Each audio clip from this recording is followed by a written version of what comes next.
Wenn wir an die Wikinger denken, haben wir Bilder von wilden Kriegern im Kopf, die mit Äxten und Schwertern in die Schlacht stürmen. Doch hinter dem Mythos der ungestümen Barbaren verbirgt sich eine überraschende Wahrheit. Die Wikinger waren Meister der Organisation, der Disziplin und der Taktik. Eine der berühmtesten Kampfformationen dieser nordischen Krieger war die sogenannte Schildmauer, auf Altnordisch Skjaldborg, im Deutschen oft als Schildburg bezeichnet. Ein scheinbar simpler Wall aus Schilden, Schulter an Schulter, Schilde überlappend, der doch in den entscheidenden Momenten über Sieg oder Niederlage entschied. Doch wie funktionierte diese Formation wirklich? War sie ein unüberwindlicher Schutzwall oder eher ein kurzfristiges Hilfsmittel im Getümmel? Welche Rolle spielte sie in den großen Schlachten der Wikingerzeit? Kurze Pause, Musik steigert sich. In dieser Dokumentation tauchen wir tief in die Welt der Schildmauer ein. Wir analysieren historische Quellen, archäologische Funde und moderne Rekonstruktionen. Und wir stellen die entscheidende Frage: War die Schildmauer das taktische Meisterwerk der Wikinger oder nur ein Mythos, geboren aus den Sagen und Liedern? Für die Schildmauer war keine Erfindung der Wikinger allein. Schon die Griechen mit ihrer Phalanx und die Römer mit der Testudo, der berühmten Schildkrötenformation, kannten die Macht dichter Schildreihen. Doch die nordischen Krieger machten aus diesem Prinzip etwas Eigenes, angepasst an ihre Welt der Küstenüberfälle, schnellen Scharmützel und offenen Feldschlachten. Bereits im 8. Jahrhundert finden wir erste Hinweise auf die Schildburg in angelsächsischen Chroniken. Ein Mönch berichtet vom Jahr 878, als die Armeen König Alfreds von Wessex den Wikingern gegenüberstanden.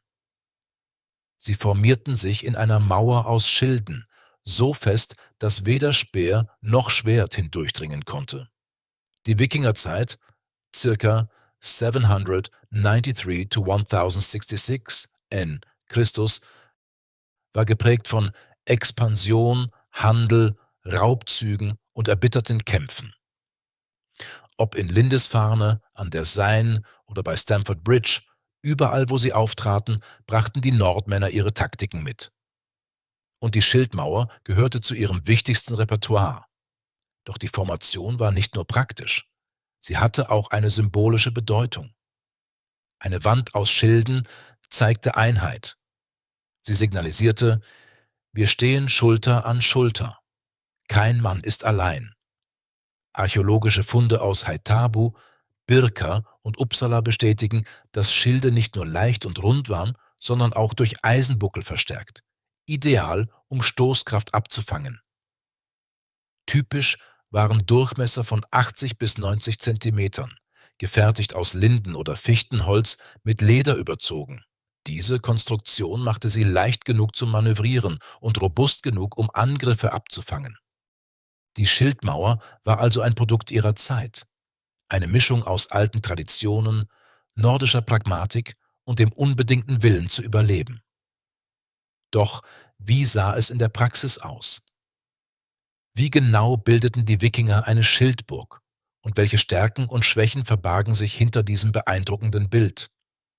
Die Bildung einer Schildmauer war kein chaotischer Vorgang, sondern ein Ritual, das Disziplin verlangte.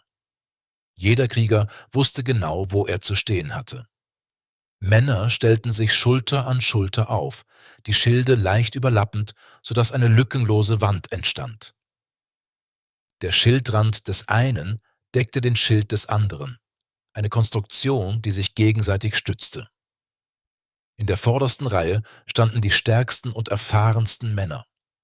Sie trugen die größten Schilde und hielten die Linie. Dahinter reihten sich weitere Krieger, die Speere, Äxte oder Schwerter führten und über die Köpfe der Vorderen hinweg stachen. So entstand eine mehrschichtige Verteidigung. Vorne die Barriere, dahinter die offensive Schlagkraft. Ein Beispiel liefert die angelsächsische Anglo-Saxon Chronicle, die berichtet: Die Dänen stellten sich in einer festen Burg aus Schilden auf und die Engländer griffen sie an. Doch weder ihre Schwerter noch ihre Speere konnten die Mauer durchbrechen. Die Stärke der Schildmauer lag nicht nur in ihrer Stabilität, sondern auch in ihrer Anpassungsfähigkeit. Sie konnte eng geschlossen werden, um feindliche Pfeile abzuwehren, oder breiter auseinandergezogen, um eine Frontlinie über das Schlachtfeld zu spannen. Manchmal wurde die Formation zu einem Halbkreis oder Keil gebogen, um den Gegner einzuschließen.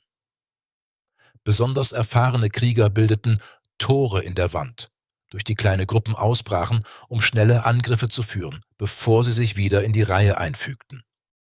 Damit unterschied sich die Schildmauer von der starren griechischen Phalanx. Sie war flexibler, weniger formalisiert und genau deshalb für die wechselhaften Bedingungen der Wikingerkriege geeignet. Die Schildmauer war nicht nur eine physische, sondern auch eine psychologische Waffe. Für den Feind bedeutete sie: Hier steht eine unüberwindliche Einheit. Stellt euch vor, eine Reihe von Dutzenden, manchmal Hunderten Männern, ihre Schilde mit Eisenbuckeln, bemalt mit Symbolen von Göttern, Drachen oder Runen. Dahinter erhobene Speere, Axtklingen, Schwerter. Dazu das rhythmische Stampfen der Füße, der dumpfe Klang von Schlägen auf die Schilde, ein Donnern, das selbst die mutigsten einschüchtern konnte. Isländische Sagas berichten, dass Krieger ihre Schilde im Chor schlugen und dabei Kriegslieder sangen. Dieses Schildehämmern war mehr als nur Lärm. Es war ein Signal der Entschlossenheit, ein Klang, der Furcht in die Herzen der Gegner pflanzte. Die Schildmauer war in fast allen großen Gefechten der Wikingerzeit präsent. Schlacht von Maldon 991 nach Christus.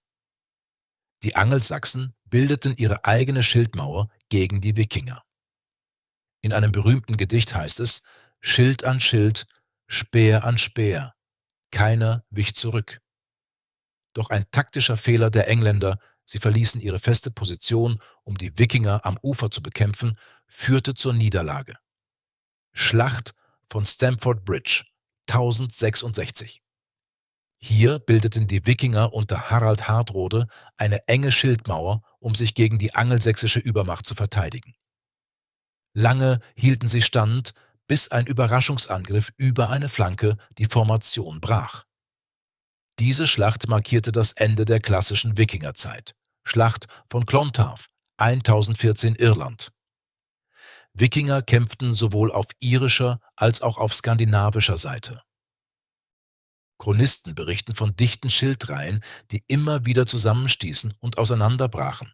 Ein chaotisches, blutiges Ringen, bei dem die Schildmauer das Rückgrat der Armeen bildete. Diese Beispiele zeigen: Die Schildmauer war keine unbesiegbare Festung. Sie konnte durch List, Flankenangriffe oder Ausdauer gebrochen werden. Doch solange sie stand, war sie ein Bollwerk. Stärken: Schutz gegen Pfeile und Fernwaffen. Einheitliches Auftreten, das moralische Stärke erzeugte, vielseitig einsetzbar. Defensiv und offensiv, erhöhte Überlebenschancen für den einzelnen Schwächen. Unbeweglich, schwer zu manövrieren, wenn sie einmal gebildet war. Besonders anfällig für Flanken- und Rückenangriffe. Wenn ein Teil der Reihe brach, drohte ein Dominoeffekt. Erforderte Disziplin, bei Panik zerfiel sie sofort. Die Schildmauer war also mehr als ein Haufen Männer mit Schilden. Sie war eine taktische Maschine, die auf Vertrauen, Disziplin und kollektiver Stärke beruhte. Doch wie konnte eine solche Formation über Jahrhunderte hinweg so erfolgreich bleiben? Und was unterscheidet sie von ähnlichen Taktiken anderer Völker?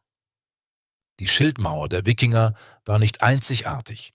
Ähnliche Konzepte finden wir in vielen Kulturen. Doch die Unterschiede sind entscheidend.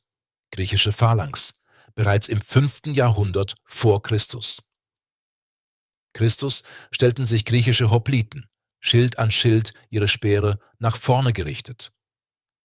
Die Phalanx war extrem stark in der Front, aber schwerfällig und unflexibel. Schon kleine Geländeunebenheiten konnten sie zerreißen. Römische Testudo, Schildkröte. Römer entwickelten aus der Phalanx eine noch komplexere Formation. Soldaten deckten nicht nur die Front, sondern auch Dach und Seiten mit Schilden ab. Perfekt gegen Pfeile, aber kaum beweglich. Angelsächsische Fürth. Auch die Angelsachsen, direkte Gegner der Wikinger, nutzten eine Art Schildmauer. Quellen berichten von Reihen einfacher Bauern und Tegens, die gemeinsam eine Wand aus Holz und Eisen bildeten. Doch sie fehlte oft die Disziplin und Erfahrung der Wikinger, die in ständigen Raubzügen und Schlachten geübt waren. Die Wikinger-Schildmauer war also eine Mischung, robust wie die Phalanx, flexibel wie die angelsächsischen Linien und gleichzeitig durchdrungen von einem Geist, der auf Loyalität und gegenseitigem Vertrauen beruhte. Wie wissen wir überhaupt, wie die Schildmauer ausgesehen hat? Die meisten Schilde der Wikinger sind nicht erhalten, da sie aus Holz bestanden. Doch archäologische Funde, etwa in Gokstad, Norwegen oder Trelleborg, Dänemark, zeigen uns typische Merkmale. Durchmesser circa 80 bis 90 Zentimeter Material. Bretter aus Linde oder Fichte, leicht und elastisch, Mittelbuckel. Aus Eisen, um Schläge abzuwehren und den Schild zu stabilisieren. Bemalungen. Reste von Farben deuten auf Muster, Runen oder Symbole hin. Manche Schilde hatten eine Lederschicht zur Verstärkung, andere waren mit Stoff überzogen. Diese Bauweise machte sie relativ leicht, ideal, um sie lange in einer Formation hochzuhalten. In Sagas und Chroniken wird zudem immer wieder betont, ein Schild war mehr als ein Werkzeug. Er war Statussymbol, Lebensversicherung und Teil der Gemeinschaft. Ohne Schild konnte ein Mann nicht in der Reihe stehen und ohne Reihe konnte es keine Schildmauer geben. Um die Funktion der Schildmauer besser zu verstehen, haben Historiker und Reenactment-Gruppen sie nachgestellt. Besonders eindrucksvoll sind die Experimente von Regia Anglorum, einer britischen Historiengesellschaft. Sie stellten Dutzende Männer mit authentischen Schilden und Waffen auf und ließen sie gegeneinander antreten. Das Ergebnis? Eine geschlossene Mauer ist fast undurchdringlich für direkte Angriffe. Pfeile prallen größtenteils ab, solange die Schilde dicht gehalten werden. Sobald ein Teil der Linie fällt, entsteht jedoch sofort eine Schwachstelle, die sich rasch vergrößert. Ein Teilnehmer beschrieb es so: Wenn man in der Schildmauer steht, fühlt man sich sicher, aber auch gefangen. Man kann nicht zurück, man kann nicht fliehen. Der einzige Weg ist nach vorn. Diese Rekonstruktionen bestätigen die schriftlichen Quellen und machen verständlich, warum die Schildmauer so gefürchtet war. Interessant ist auch die soziale Dimension. Die Schildmauer verlangte absolutes Vertrauen. Jeder Krieger deckte nicht nur sich, sondern auch seinen Nachbarn. Ein schwacher Punkt bedeutete Gefahr für alle. In gewisser Weise war die Schildmauer ein Abbild der Gesellschaft der Wikinger. Kollektiv, von Ehre und Loyalität geprägt, aber auch gnadenlos gegenüber Schwäche. Wer in der Reihe nicht standhalten konnte, riskierte nicht nur sein eigenes Leben, sondern das seiner Gefährten. Die Schildmauer war mehr als nur ein taktisches Mittel. Sie war ein Symbol für Einheit und Stärke, ein Produkt handwerklicher Meisterschaft in Schilderbau, ein psychologisches Instrument zur Einschüchterung des Feindes und ein Spiegel der sozialen Ordnung der Wikinger. Musik wird wieder dunkler, langsame Trommelschläge. Doch was geschah, als sich die Schlacht veränderte, als neue Waffen und Taktiken aufkamen? Und welche Rolle spielt die Schildmauer in unserer heutigen Vorstellung von den Wikingern? Im 11. Jahrhundert begann die Schildmauer ihre Dominanz zu verlieren.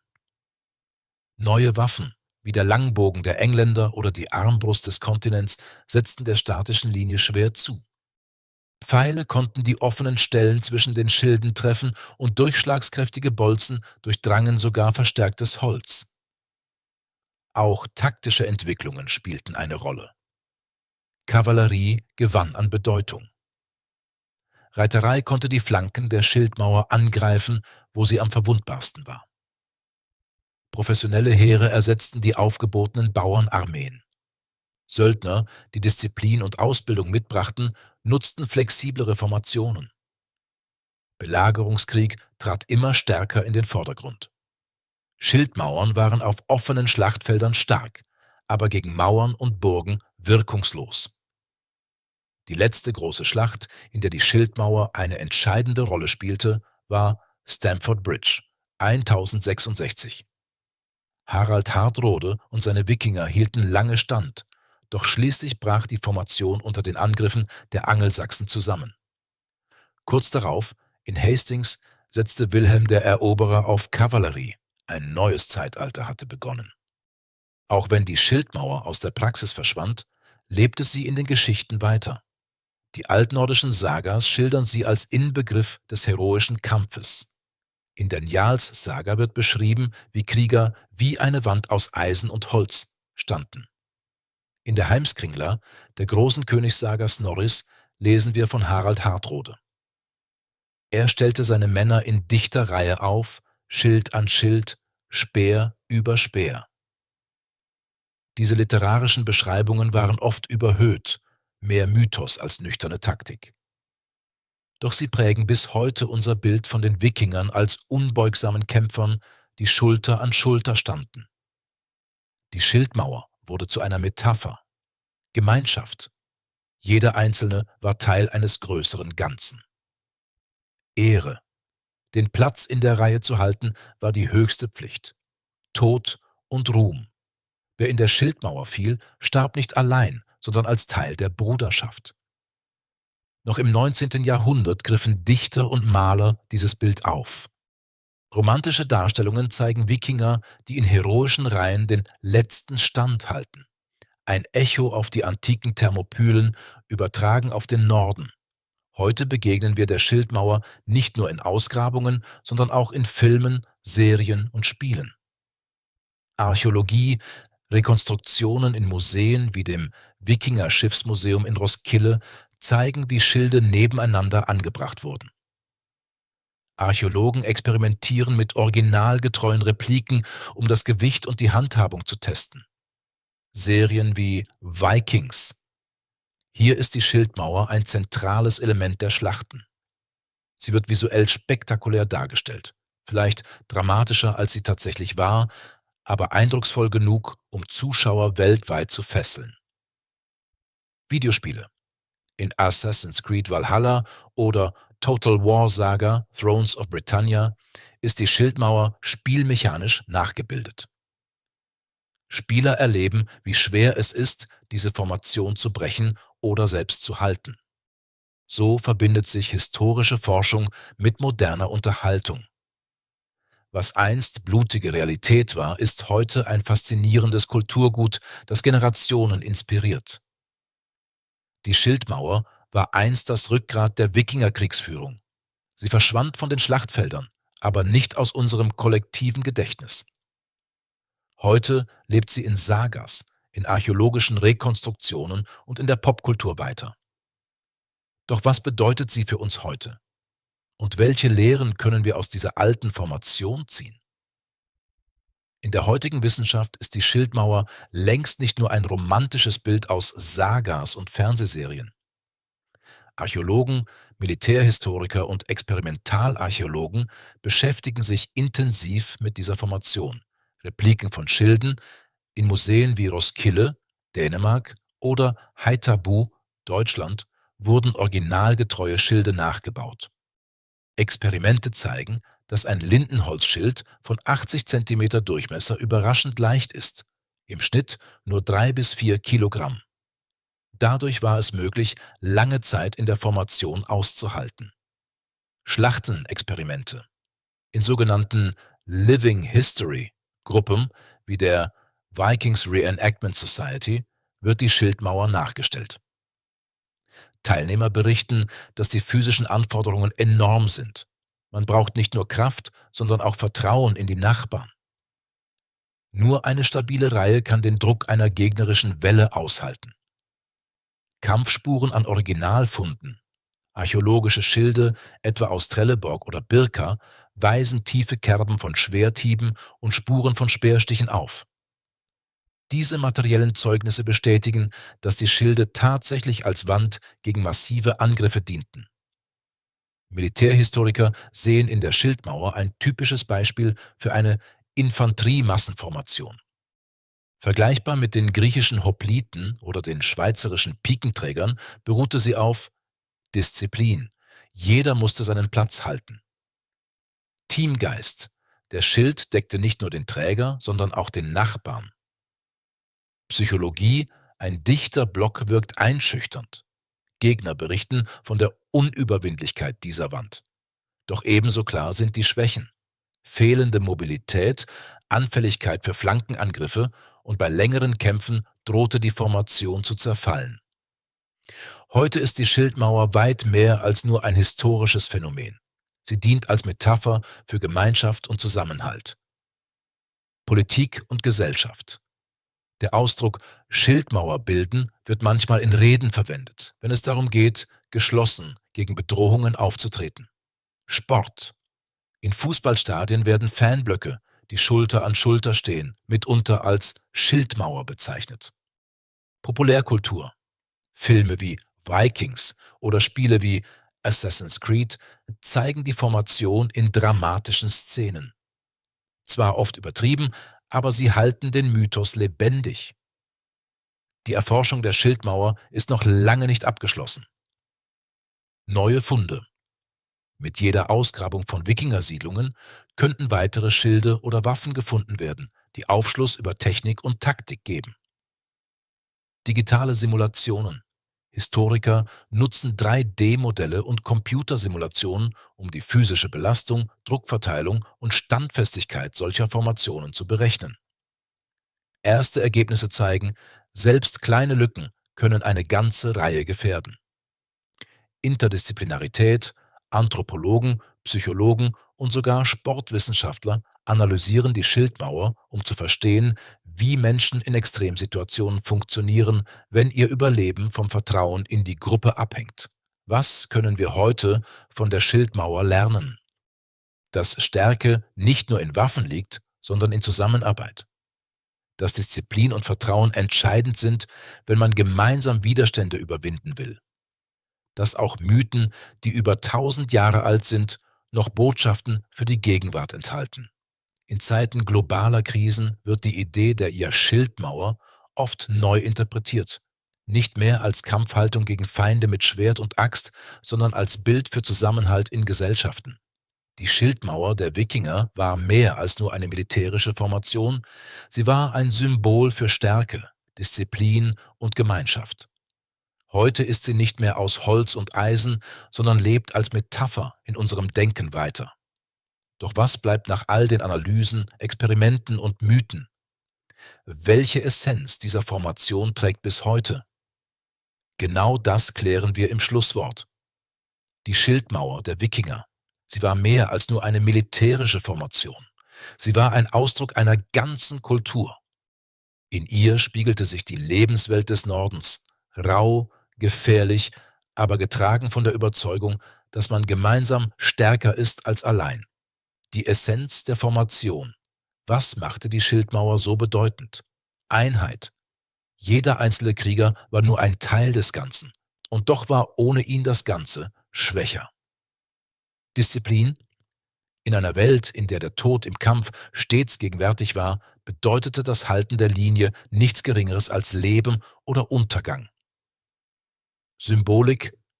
Der Schild schützte nicht nur den Körper, er war das sichtbare Zeichen der Ehre. Ein Mann, der seinen Schild verlor, verlor sein Ansehen. Diese Werte überdauern die Jahrhunderte. Sie sind der Grund, warum wir die Schildmauer heute noch erinnern, nicht nur als technische Kriegsformation, sondern als Sinnbild für Zusammenhalt. Heute gibt es keine Wikingerheere mehr, die in Reih und Glied Schilde aneinanderlegen. Doch die Idee lebt fort. In unseren Gesellschaften, in Teams, in Gemeinschaften. Wenn wir uns gemeinsam gegen Bedrohungen stellen, seien es politische, wirtschaftliche oder soziale, dann greifen wir unbewusst auf dasselbe Prinzip zurück. Die Schildmauer erinnert uns daran, dass auch kleine Schilde nebeneinander gelegt eine unüberwindbare Wand bilden können. Dass selbst der Schwächere, wenn er den Mut hat, seinen Platz zu halten, Teil von etwas Größerem wird. Der Blick nach vorn. Welche Botschaft können wir für die Zukunft mitnehmen? Gemeinschaft ist Stärke. In einer Zeit globaler Unsicherheiten zeigt uns die Schildmauer, wie wichtig Vertrauen und Solidarität sind. Tradition als Inspiration. Auch wenn die Wikinger vor über 1000 Jahren lebten, können ihre Strategien und Symbole helfen, unsere eigenen Strukturen zu reflektieren. Mythos als Erbe. Die Schildmauer ist längst nicht mehr nur Archäologie, sie ist ein Mythos, der Künstler, Autoren, Filmemacher und Historiker inspiriert. Stellen wir uns eine Wiese im Norden vor, ein Schlachtfeld im Nebel. Männer und Frauen stehen dicht gedrängt, Schild an Schild, Herz an Herz. Vor ihnen der Feind, hinter ihnen ihre Heimat. Kein Einzelner kann den Sturm aufhalten, aber zusammen sind sie eine Wand, so stark wie das Schicksal selbst. Das war die Schildmauer der Wikinger. Nicht nur Holz, nicht nur Eisen, sondern Vertrauen, Mut und Gemeinschaft. Ein Vermächtnis, das bis heute überdauert.